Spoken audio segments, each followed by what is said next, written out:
अतिकुर रहमान साहब, बुलडोजर तो तभी चलेगा जब अतिक्रमण हुआ हो और अवैध निर्माण हुआ हो। अब जो सोमनाथ मंदिर के आसपास अवैध निर्माण था उसे गिराया गया इसलिए क्योंकि वहां अवैध निर्माण था, इसलिए नहीं कि वहां मज़ारें थी। सही कहा आपने सुचारिता जी। सवाल यहाँ पर ये नहीं है कि जो अनआधिकारिक है, जो इलीगल है, उसके ऊपर किसी को ऑब्जेक्शन था कि भी बुलडोजर नहीं चलना चाहिए। हमने जो सुप्रीम कोर्ट में प्ली लेके गए थे और प्ली को एडमिट किया गया, ये इंपॉर्टेंट फैक्टर है कि सुप्रीम कोर्ट को कुछ दिखा कि कुछ गलत हो रहा है। और गलत क्या हो रहा था सुचारिता जी, कि बुलडोजर उन जगहों पर चलाया जा रहा था सिलेक्टिवली जो मुसलमानों के घर थे, जो मुसलमानों पर आरोप साबित नहीं हुए थे, जो मुसलमानों पर आरोप अगर साबित हुआ भी तो घर उसके नाम पर नहीं था, लेकिन बुलडोजर चला दिया गया। यहाँ पर मैं जानना चाहूंगा कि ये जो बुलडोजर के ऊपर आज रोक लगी है, ये मैं समझता हूँ रोक लगी है यूपी के चीफ मिनिस्टर की जुबान के ऊपर। उन्होंने क्या कहा और बाकी लोगों से तो पूछना मैं सही नहीं समझता हूँ। मैं पूछना चाहूंगा डीजीपी साहब से कि कितने आतंकवादियों की जगहों पर बुलडोजर चला। यूपी के चीफ मिनिस्टर ने बगैर तय करे उनको आतंकवादी कहा। आपने सुना, आपने अभी अभी चलाया सुचारिता जी कि आतंकवादियों की घर पर बुलडोजर चलेगा। मैं पूछना चाहूंगा अब तक के जितने बुलडोजर कार्रवाई हुई है उसमें से कितने आतंकवादी साबित हुए। ये भाषा पे आज बुलडोजर चला है और यही हम चाहते थे। हमको कोई आपत्ति नहीं है बुलडोजर चलने पर, इलीगल घरों के ऊपर, इलीगल मज़ारों के ऊपर, इलीगल मस्जिदों के ऊपर बुलडोजर चलना चाहिए था योगी आदित्यनाथ की जुबान पर, और वो आज चला है जो एक वेलकम स्टेप है। नहीं, आप ये कह रहे हैं कि जो बयान दिए हैं योगी आदित्यनाथ ने उनको लेकर ये पूरा मामला है। अब देख लीजिए, ये तो इस पूरे बुलडोजर पर जो भी जिस तरह का भी कोई बयान कोर्ट की तरफ से आएगा उसको एक सियासी तो टर्न दे ही दिया जाएगा। अजय जी, मैं एक बार राज मिश्रा जी आपके पास आऊं, उससे पहले अजय जी के पास जा रही हूं। अजय जी, ये सीधा सीधा आरोप, जैसा मैंने कहा था, ये सीधा जो भी कहा कोर्ट ने वो सीधे योगी आदित्यनाथ से जोड़कर देख रहे हैं। आपने सुना अतिकुर रहमान साहब को? देखिए, मुगालते पालने में कोई बुराई नहीं। पूरा देश और कोर्ट पहली बार यह तारीफ भी कर रहा है कि अवैध निर्माण पे कार्रवाई करने की इच्छा शक्ति किसी सरकार ने दिखाई और वो योगी आदित्यनाथ की सरकार, अब वो मॉडल अब हर स्टेट में फॉलो हो रहा है। ये कितनी बड़ी बात है। अतिकुर रहमान साहब बताएं कि इलीगल कंस्ट्रक्शन हुए क्यों? इलीगल किसी को हथियाने क्यों दिया गया? उस वक्त की सरकारें सो रही थी। अतीक अहमद का घर अगर गिरा दिया जाता है जो कि सरकारी जमीन पे बना हुआ है तो अतीक अहमद बहुत बड़ा फरिश्ता है क्या? नहीं। मुख्तार अंसारी का अगर निर्माण गिराया जाता है जो कि अवैध सरकारी जमीन पे बना हुआ है, फरिश्ता थे क्या? क्या थे वो लोग? एक मिनट, क्या थे वो लोग? और दूसरी बात, अभी कह रहे थे हमारे समाजवादी पार्टी के कि गरीबों के घर तोड़े गए हैं। अरे भाई साहब, गरीबों के घर तोड़े नहीं गए। रिकॉर्ड आज की तारीख में रिकॉर्ड बोल रहा हूं, 2024 का रिकॉर्ड है। उत्तर प्रदेश में 94 लाख गरीब परिवारों को प्रधानमंत्री आवास योजना के तहत घर दिए गए हैं, जिसमें मुसलमान भी हैं। रामपुर का वो गांव खिचड़ीपुर, जिसमें हमें एक वोट नहीं मिला, लेकिन 36 घर बने, 36 घर मुसलमानों के बने। ये सरकार हिंदू मुसलमान देख के काम नहीं करती है, आप देख के काम करते थे कि कौन मुसलमान है। मुलायम सिंह यादव का एक नहीं सैकड़ों स्टेटमेंट्स हैं कि मैंने मुसलमानों को बदायूं में 26% पुलिस में नौकरी दी, मैंने मुसलमानों को 16% यहाँ नौकरी दी। क्या योगी आदित्यनाथ ने कभी कहा कि मैंने हिंदुओं को इतनी दी?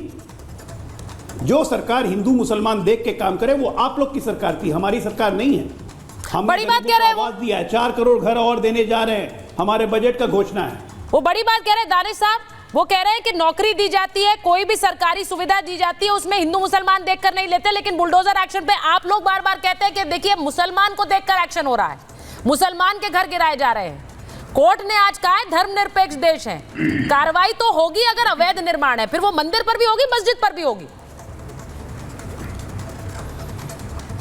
देखिए, अगर कोर्ट के आज फैसले को अगर एक्सप्लोर किया जाए तो इसका मतलब ये है कि उन्होंने सरकार को ये बता दिया कि देश धर्मनिरपेक्ष है, बराए मेहरबानी आप इस तरीके के कोई काम न करें। ये सीधा मेरी समझ में तो ये आया है जो सुप्रीम कोर्ट ने आज कहने की कोशिश की है। दूसरे नंबर की बात मैं आपको बताऊं, देखिए भारतीय जनता पार्टी का प्रॉब्लम क्या है, वो आ जाते हैं शौचालय पे, विचालय पे और न जाने किस किस चीजों पे आ जाते हैं। दरअसल इनकी दिक्कत और इनकी परेशानी ये है कि प्रैक्टिकलिटी जो है ये हजम नहीं कर पाते।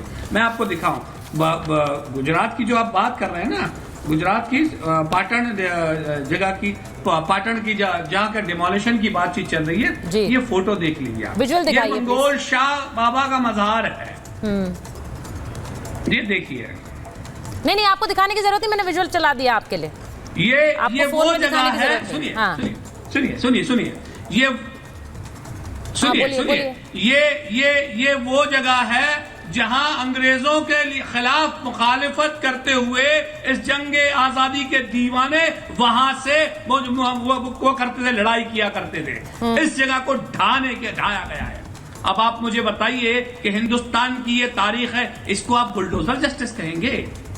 बताइए, बुलडोजर जस्टिस कहेंगे? दानिश साहब, आपने जो बात कही है, पुरानी जगह है। दानिश साहब, मेरा बस एक सवाल है। 70 दानिश साहब, मेरा बस एक सवाल है। आप ये कह रहे हैं आजादी की लड़ाई यहाँ पर लड़ा करते थे, रानी लक्ष्मीबाई से बड़ी वीरांगना तो नहीं है इस आजादी की लड़ाई में, लेकिन वहां दिल्ली में बुलडोजर इसलिए चलाना पड़ा क्योंकि वक्फ ने संपत्ति कहा हमारी है और इस पर रानी लक्ष्मीबाई की मूर्ति नहीं लग सकती है। कोर्ट को आना पड़ा कहने के लिए कि डीडीए की जमीन है इसीलिए लगेगी, जो डीडीए चाहेगा वो होगा। अब मुझे बताइए, उस वीरांगना की मूर्ति नहीं लगने दी गई क्योंकि वक्फ ने कहा जमीन हमारी है। आप मुझे ये बता रहे हैं कोर्ट को इंटरवीन करना पड़ा है, वहां बुलडोजर चला, लेकिन इसलिए चला क्योंकि एक वीरांगना की मूर्ति नहीं लगने दे रहे थे, ये कहकर के वक्फ की जमीन है। सिर्फ एक काउंटर दे रही हूं आपकी बात का।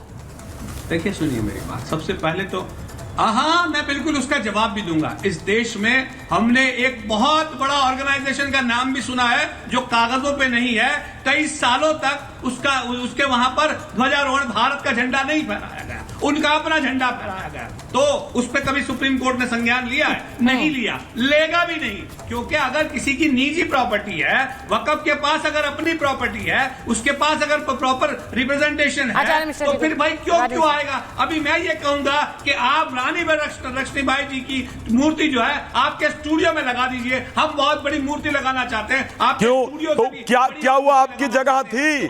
क्या वो जहां आप लोग मूर्ति लगाने, जहां आप लोग मना कर रहे थे, क्या वो आपकी एक्चुअल में जगह थी?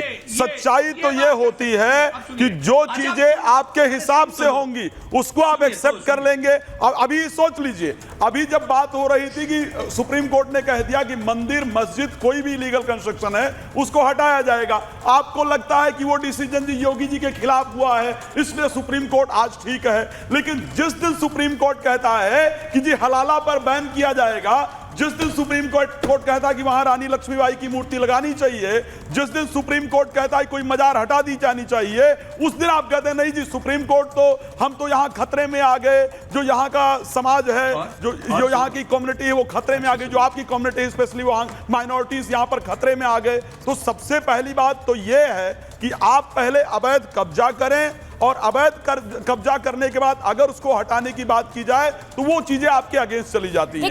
जब आपके मतलब की बात की जाए तो फिर वो आपके लिए फिर परफेक्ट हो जाता है।